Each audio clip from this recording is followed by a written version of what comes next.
কোনো চিন্তা নাই, আর কোনো টেনশন নাই।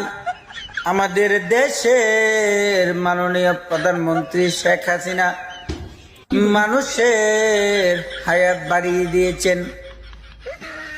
উনি বলেছেন গত বিএনপির আমলে মানুষ 55 বছর বাঁচত, আর এখন আওয়ামী লীগের আমলে মানুষ গড়ে 73 বছর বাসে।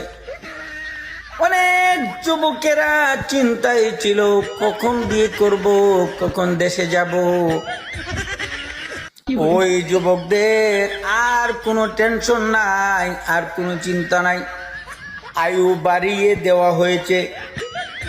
আস্তে ধীরে পয়সা কামাও, তারপর দেশে যাইয়া বিবাহ শাদী করো।